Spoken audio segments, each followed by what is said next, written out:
స్థిరచిత్తుడు అయినటువంటి వారికి చంచల బుద్ధి ఎప్పుడైతే ఏర్పడుతుందో కొన్ని విధమైనటువంటి ఇబ్బందులు ఏర్పడతాయి. మన తెలంగాణ రాజు అయినటువంటి రేవంత్ రెడ్డి గారిది కన్యా రాశి.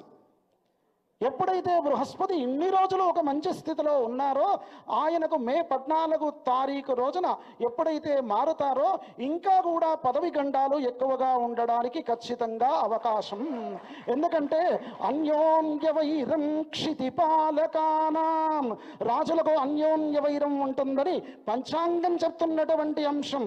అయ్యా మీరు మీ యొక్క సీటు పైన ఖచ్చితంగా దృష్టి పెట్టుకోండి, తర్వాత కాపాడుకోవడమే మీకు తథ్యము. మరి దానితో పాటుగా కన్యారాశి వారికి ఇంకా కూడా చేయాల్సినటువంటి స్థితుల్లో వీరికి కూడా బృహస్పతి ఎప్పుడైతే దశమ స్థానానికి వెళ్ళాడో బృహస్పతి యొక్క అనుగ్రహం చేత కోసం వారు దక్షిణామూర్తి ఆరాధన చేయడం కూడా చాలా మంచిది. ఇక తులారాశి 7వ రాశి. 11 ఆదాయం, 5 మాత్రమే వ్యయం. డబ్బులు కావాలనుకుంటే తులారాశి దగ్గర చాలా దొరుకుతుంది, ఆ వారిని అప్పడగొచ్చు. అంతేకాకుండా 2 ఆదాయం, వారికి 2 రాజపూజ్యం, 2 అవమానము. వారికి 9వ స్థానంలో బృహస్పతి వచ్చాడు. చాలా మంచి స్థితులు కలగడానికి అవకాశం, పూర్వ ఆధారతుల్యమైనటువంటి స్థితులు కూడా కలుగుతాయి. ఇంకొక అంశం కూడా, మన యొక్క ఈ తెలంగాణ రాష్ట్రంది కూడా ఈ యొక్క తులారాశి, తెలంగాణ రాష్ట్రంలో కొత్త పంటలు ఎక్కువ వేయడానికి అవకాశము.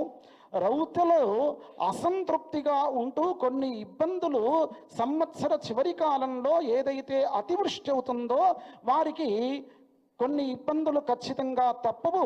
సరైనటువంటి పంట, ఆ వర్షధాతువులను తెలుసుకొని మీరు పంట వేసుకోండి. ఇక ఈ సంవత్సరంలో వీరు చేయాల్సినటువంటి దేవతారాధన, పంచమంలో రాహు ఉన్నాడు కాబట్టి గోవు ఆరాధన చాలా శ్రేష్టం. ఆవులను పెంచండి. ఆవుకు పౌర్ణిమ అమావాస్య రోజు మంచి ఆహారం పెట్టి నమస్కారం చేసుకోండి. ఇక వృశ్చిక రాశి 2 ఆదాయం, 14 వ్యయం, 5 రాజపూజ్యము, 2 మాత్రమే అవమానము. వీరికి కూడా ఈ రాశిలో ఉన్నటువంటి వారికి బృహస్పతి అష్టమ స్థానంలో కొన్ని రోజులు ఉంటాడు. సంవత్సరాంతం వరకు కూడా ఉన్నప్పటికీ ఆర్థిక వ్యవస్థల్లో, వ్యాపారాదుల్లో కొన్ని ఒడిదొడుపులు తప్పవు. విద్యార్థులు అధిక శ్రమ పడాల్సినటువంటి స్థితి. రాజకీయ నాయకులకు మాత్రం సంపూర్ణ శుభ ఫలితాలు కలుగుతాయి. వారికి సుబ్రహ్మణ్య దేవత యొక్క అనుగ్రహం చేత మంచి కలుగుతుంది. ధనుర్రాశి 5 ఆదాయం, 5 వ్యయం. ఇక ఈ యొక్క దీనికి రాజపూజ్య అవమానాదులు, 1 రాజపూజ్యం, 5 అవమానం. మన యొక్క బీఆర్ఎస్ పార్టీది కూడా ధనుర్రాశే. మరి మీడియా రంగం మనను అప్రస్తుతి చేయడానికి, మనను ఆ విధమైనటువంటి ప్రచారం, దుష్ప్రచారం చేయడానికి అవకాశం ఉండేటువంటి సంవత్సరం అని చెప్పాను. ఖచ్చితంగా మన యొక్క పార్టీలో ఉండేటువంటి నాయకులు చాలా జాగ్రత్త తీసుకోవడం, మీడియాతో మాట్లాడే ముందు జాగ్రత్త తీసుకోవడం చాలా మంచిది. ఇంకొక విషయం కూడా చెప్పాను. మరి ఆ బృహస్పతి 7వ స్థానంలో ఉన్న సందర్భంలో మనము ఖచ్చితంగా బల్లగుద్ది చెప్పేటువంటి స్థితి ఏమిటి అనంటే, ఒక వార్డు మెంబర్ నుంచి ఎమ్మెల్యే, ఎంపీ స్థాయి వరకు కూడా ఏ యొక్క ఎన్నికలు కానీ వచ్చేటువంటిది ఈ యొక్క బీఆర్ఎస్ పార్టీయే ఈ సంవత్సరంలో. కానీ రాజులు ఎన్నికలు పెట్టడానికి ఇబ్బంది పడేటువంటి స్థితులు ఉంటాయి. వారి రాజ్యాధికారమే కాపాడుకోనేటువంటి స్థితి. కోర్టులు ముందుకు వచ్చేసి వారికి మొట్టికాయలు వేస్తేనే ఎన్నికలు పెట్టేటువంటి స్థితి అవుతుంది. కనుక ఎన్నికలు వీలైనంత వరకు ఎక్కువ వాయిదా పడడానికి అవకాశం ఉండేటువంటి స్థితి ఉన్నది. ఎందుకంటే శనికి కూడా కొన్ని ఆధిపత్యాలు అనేటువంటి వచ్చాయి కాబట్టి, శని మందుడు కాబట్టి. ఇక ఈ రాశివారు చేయాల్సినటువంటి దేవతారాధన, రుద్రునికి ఆరాధన చేసుకోవడం మంచిది, శివునికి. మకర రాశి 10వ రాశి, 8 ఆదాయం, 14 వ్యయం, 4 రాజపూజ్యం, 5 అవమానం. వీరు చాలా జాగ్రత్తగా ఉండాల్సినటువంటి స్థితి రాశుల్లో వీరు కూడా ఒకరు. ఎందుకంటే షష్ఠమ స్థానంలో బృహస్పతి షష్ఠ స్థానంలోకి వెళ్తారు. తృతీయంలో శనైశ్వరుడు ఉండి ఒక మంచి ఏమిటంటే ఆరోగ్యం చాలా మంచి అవుతుంది.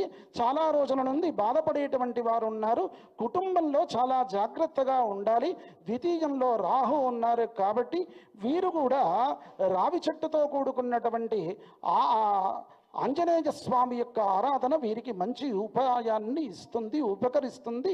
వీరు కూడా దక్షిణామూర్తి ఆరాధన వీరికి బృహస్పతి దోషాలు నివృత్తి చేస్తుంది. ఇక కుంభరాశి 8 ఆదాయం, వీరు కూడా 14 వ్యయం, 7 రాజపూజ్యము, 5 అవమానము. వీరికి ఈ యొక్క ఏళ్నాటి శని 5 సంవత్సరాలు పోయి చివరిగా 2.5 సంవత్సరాలు నిన్న 29వ తారీఖు రోజున శనీశ్వరుడు ఎప్పుడైతే మారాడో అప్పుడు వారికి ఆ విధంగా వీరికి కొంత సౌఖ్యాలు ఏర్పడడానికి అవకాశము. మీరు ఎవరైతే ప్రజాక్షేత్రంలో ఉన్నటువంటి ఈ యొక్క రాశుల వారు ఉన్నారో కొంత మీరు ప్రజాక్షేత్రంలో తగ్గిపోయారు కనుక వెళ్ళి ఖచ్చితంగా ప్రజలతో మమేకం అనేటువంటిది అవ్వడం చాలా మంచిది. ఎందుకంటే మీకు ఖచ్చితంగా సత్ఫలితం అనేటువంటిది లభిస్తుంది. ప్రజలను మీలను ఆదరిస్తారు, నిరుత్సాహపడాల్సినటువంటి అవసరం లేదు. పంచమంలో బృహస్పతి ఉన్నాడు కాబట్టి చాలా మంచి ఫలితాలు రాబోయే కాలంలో చూస్తారు. ఇది బీజతుల్యంగా కొత్తగా ఉన్నటువంటి రాజకీయ నాయకులకు ఖచ్చితంగా ఉపయోగపడడానికి అవకాశమే. వీరు చేయాల్సినటువంటి దేవతారాధన కూడా రాహు లగ్నంలో ఉన్నాడు కాబట్టి సర్వాబాధా ప్రశమనం త్రైలోక్యస్యాఖిలేశ్వరి అమ్మవారి మీలను కాపాడుతుంది. నిత్యం ఉపాసనాపూర్వకంగా ఉండండి. మీనరాశి వారు 5 ఆదాయం 5 వ్యయం, చివరి రాశి. ఇక 3 రాజపూజ్యం, 1 అవమానం. మనము